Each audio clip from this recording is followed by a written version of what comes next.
What's up, y'all? I'm Frank from Morals Over Money. We down here doing haircuts in Kensington for the homeless and less fortunate. Got the brother Top Dog who sponsors the videos. What's up, y'all? I appreciate everybody who's already reached out. It's at Top Dog Law on Instagram or www.topdoglaw.com. Tell me about your case, whether that's a car accident, slip and fall, medical malpractice, something else. I'll here to help. We'll get back to you within 24 hours. Absolutely. Get with the brother if you're trying to get paid. What's up, y'all? I'm Frank. Welcome back to the channel. Hope everybody's having a beautiful day. It's Saturday morning. It's beautiful outside. I look forward to getting out of work today, later on, and the beginning of my weekend. Definitely looking forward to it. So I was going through some of the comments, and a lot of times, those of y'all that have been on the channel for a little while know I don't like to read the comments. A lot of times there's negativity in the comments, you know, and for me, I could read 100 good comments and I'll read one negative comment, and usually they're directed to the people that I'm interviewing. It don't even really have nothing to do with me, but it'll be like, oh, those junkies, you know, that type of stuff. And that stuff gets me upset. You know what I'm saying? And I understand everybody's entitled to their own opinion, all that type of stuff. But it doesn't mean that it doesn't bother.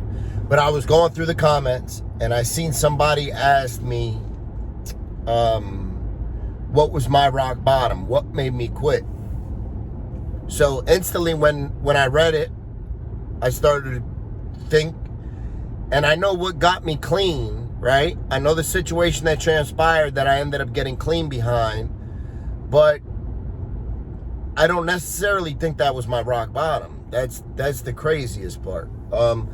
My rock bottom was 100%, I would say, you know, during the years of 2008, 2009, when I was in Kensington at the height of my addiction. You know, my addiction was horrible. I was using so much at that time. I was robbing everybody to get high. And I didn't see that I had a problem. That was the craziest part. I didn't see that I had a problem at all. You know, I knew what I was doing wasn't right, but to me, in my head, it was like, yeah, this is what it is, and this is what it's gonna be until, you know, until something changes. And thinking like that, the change, like it wasn't a change that I had to make mentally, you know what I mean, or physically or anything like that. It was a change that, as crazy as it sounds, but it was like something life-changing that had to happen.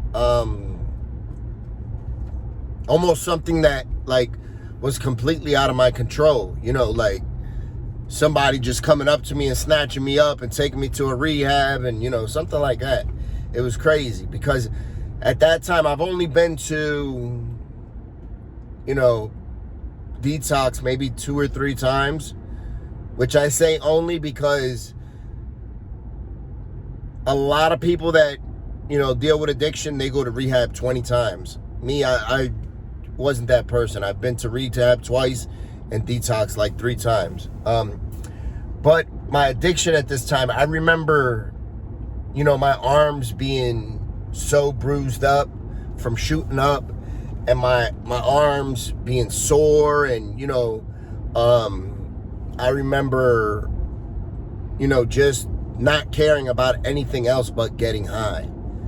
And it was horrible. It was horrible. Listen, I remember the second time that I went to detox, I went in. I had my coat on, you know, it was in the middle of wintertime. So I went in, I had a big, you know, snorkel coat on with the fur around the hat, and it was a big warm coat. And I went to sleep and stood in those same clothes without getting up to brush my teeth without getting up to shower, without getting up to do any of that stuff, except to wake up to get my detox meds, which they were giving me, not Suboxone, but Subutex, it's called. They were giving me Subutex, I believe that's what it's called. That's all I would wake up for. I'd wake up, get it, and go right back to sleep. And that was like that for like 4 days. I didn't get up to do anything else. When I left, I had the same clothes on that I came with, and I came with a bag of clothes.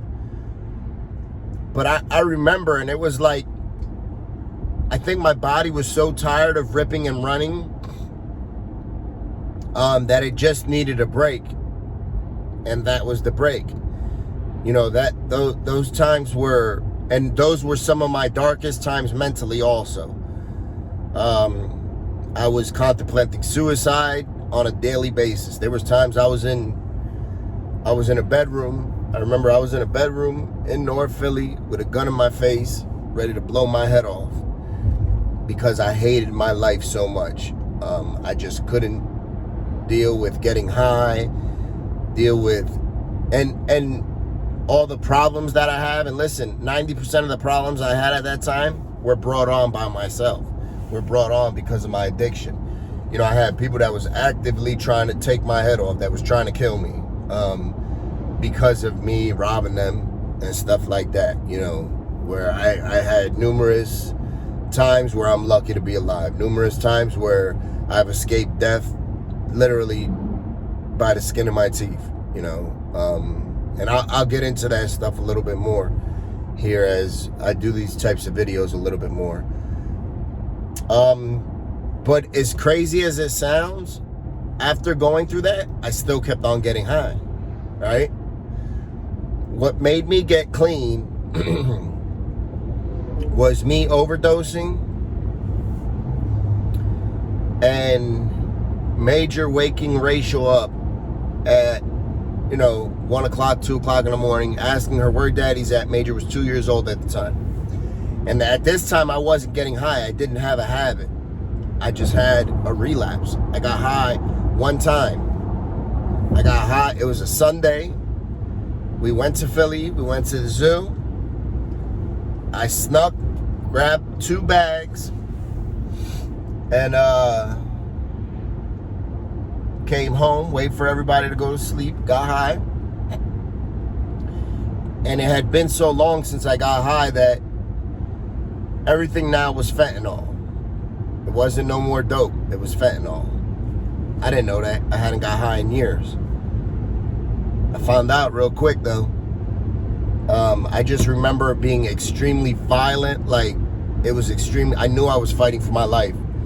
And I could hear a whole bunch of screaming, a bunch of chaos going on. And I went to the hospital. I woke up in the hospital, all that type of stuff. Was in the hospital for a couple days. Went straight to rehab after that. I didn't have to go to detox or anything because I didn't have a habit, But I remember when I came out of the hospital and I looked in the mirror and I looked at Major, and I had IV in my neck because that's the only place they could give me the Narcan because,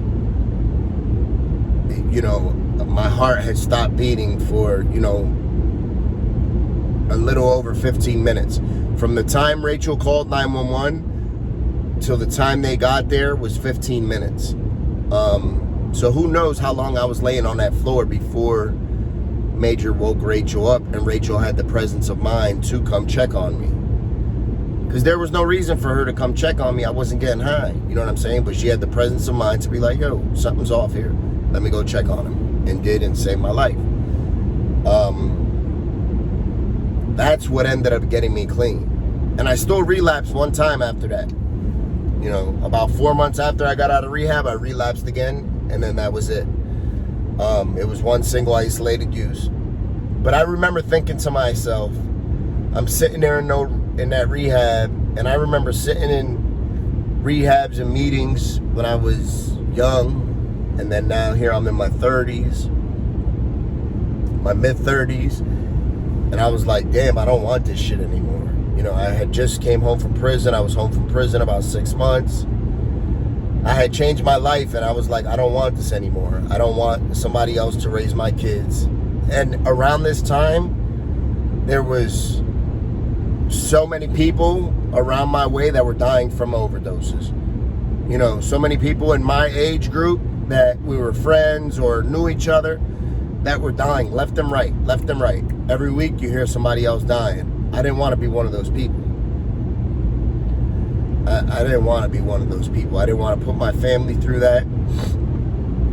You know, because there's, and it's sad, but there's a certain type of shame that comes along with somebody dying from an overdose. People view it as like this shameful thing, something you should be embarrassed about, something that's like, you know, lower.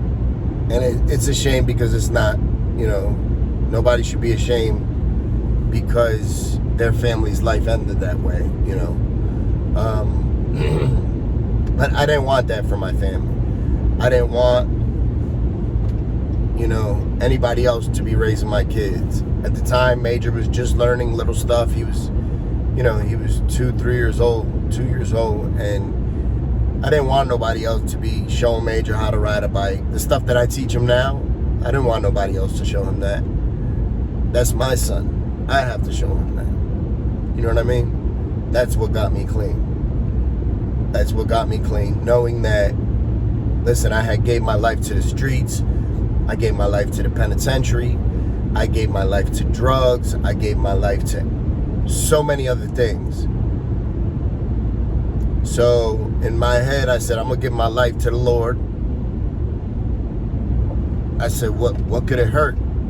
You know what I mean? I gave my life to all this other stuff.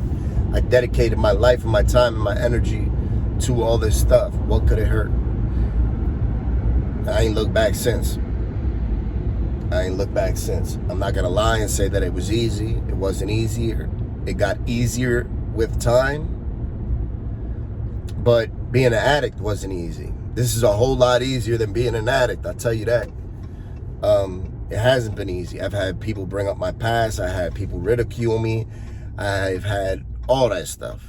To me, that's a part of winning, right? Whenever we start doing good in life, we're gonna have people do that shit. Listen, when people bring up my past, I sort of laugh, because I'll be like, yo, that's like robbing the house I used to live in. I don't live in that bitch no more. The stuff you're taking ain't mine. I don't care about it. You know, I'll be like, I don't care about that shit. You know, when people bring up my past and try to attack me and be like, you was a dope fiend, you was a drug dealer, you used to rob people, you was in penitentiary. Yeah, I was. That's what made me who I am today. And 9 times out of 10, anybody's mouth that's coming out of, you know, anybody that says that stuff, I'm doing better than you in life. I'm happy. So this dope fiend is lapping you. You know, that's the way I look at it. You know, so everybody's going to have their own reasons on why they got clean, why they haven't got clean yet. You know, don't let death come before you find that reason. That's my biggest suggestion. And sometimes that's the way it's going to be. There's plenty of people watching this video that's still in active addiction. That's how they're going to learn. You know, they're going to be the reason somebody else got clean. They're going to be the reason why their boyfriend stopped, why their son stopped, because of having to bury you. That's just a fact.